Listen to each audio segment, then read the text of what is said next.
a lot of people are saying that the Philadelphia 76ers should just punt on their season.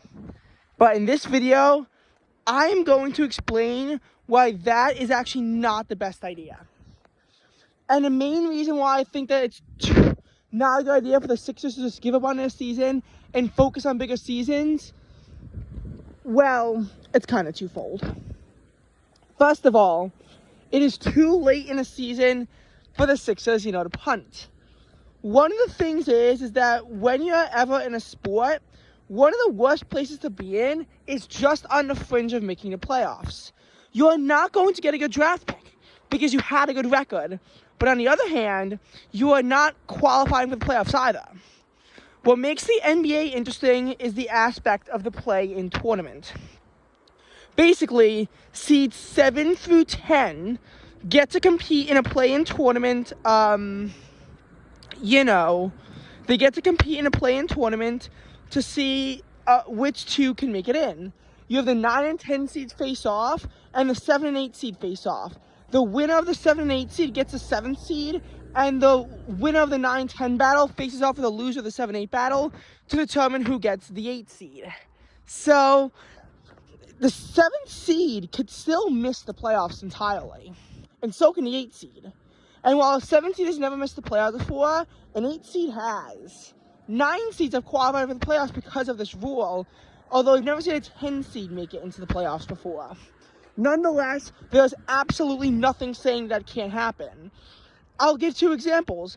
Last year, we saw 2 play-in teams in the Heat and the Lakers go on and pretty deep runs, whereas before that, a play-in team has never made it past the wild card round. We also saw, since the number 7 seed was introduced to the NFL, the Packers became the first team to overcome that and win as a 7 seed and be a 2 seed. So, there's absolutely nothing preventing any of these wild scenarios. The bad news is, it wouldn't benefit the 76ers.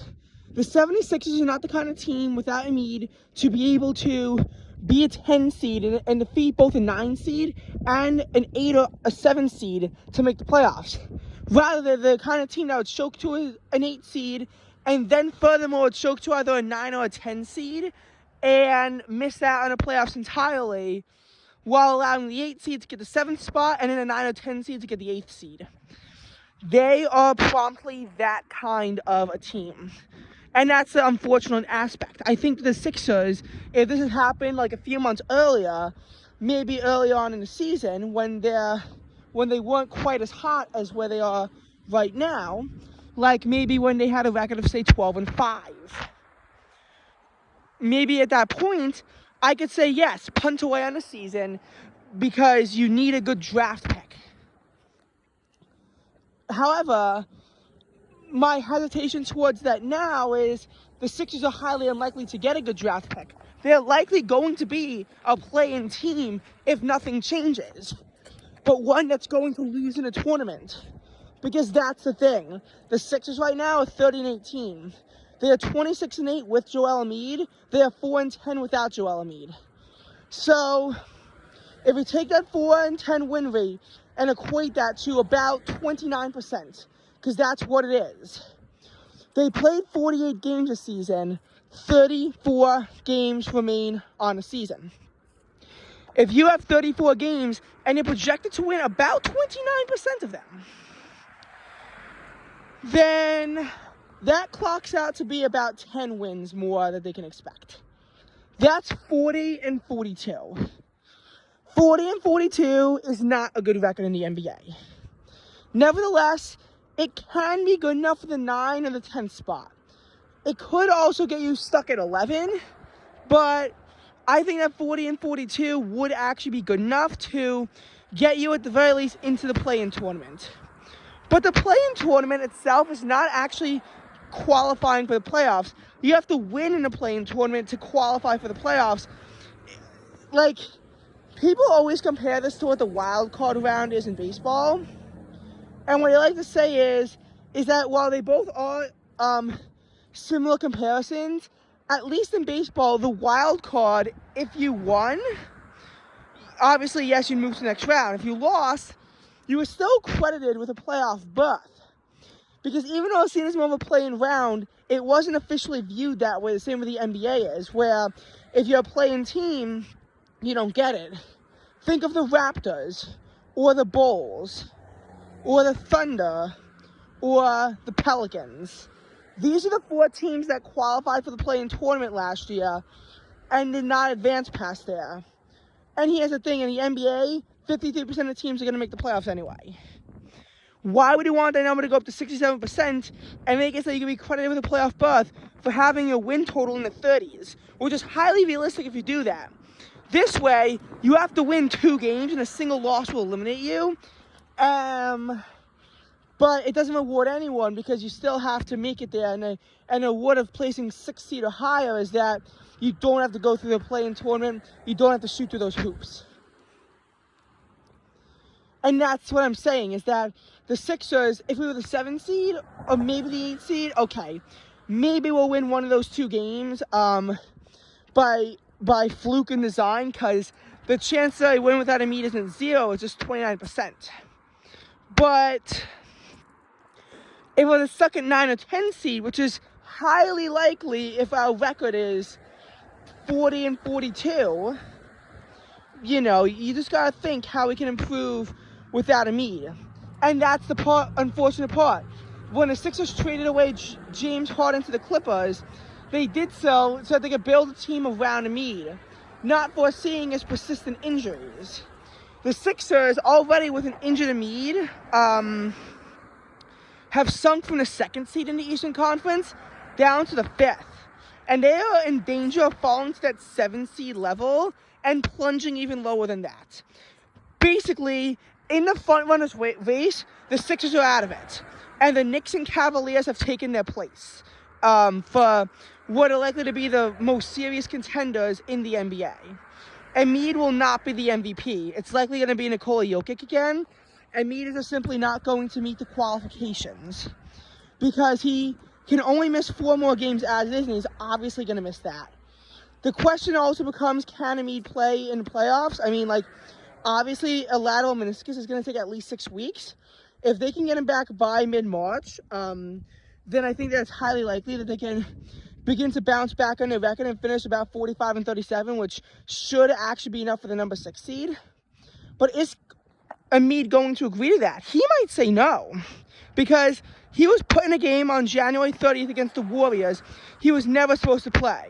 And his, record-breaking dominance ended as he can only put up 14 points before this injury. And these kinds of injuries are usually season-ending. 6 weeks is pretty much the bare minimum amount of time that he could go. So I think that the Sixers should focus on trying to have a season without Embiid. And I don't think that they should just accept this and build for the future. Number one, the Embiid has been known to be plagued by injuries. He's one of the best NBA players when he's not injured. But when he is injured, yeah, the Sixers can't do well without him, and he misses a lot of games. Like, last year he played 66 games. That was the second most for him. Embiid missed the 2014-15 and 2015-16 NBA season entirely because of injuries. And he suffered a season-ending injury halfway through the 2016-2017 NBA season. Joel Embiid is just simply not that kind of a player to be able to, he's just not that kind of player to be able to be consistently healthy. And this might be the straw that breaks the camel's back. I worry as a Sixers fan that Embiid is going to retire from basketball. And honestly, he had a legendary career, even if he could never lead the 76ers to the 3rd round. Because he's going to be one of those players that's going to be known as someone who always got injured, but who was always dominant when he played.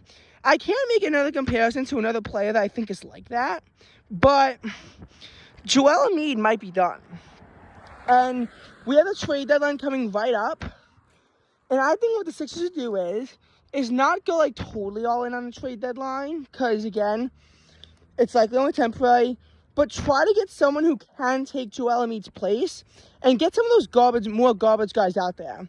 Especially because now we have to have Tyrese Maxey pretty much hold our backs up. And that's the issue. I don't think Tyrese Maxey can do it alone.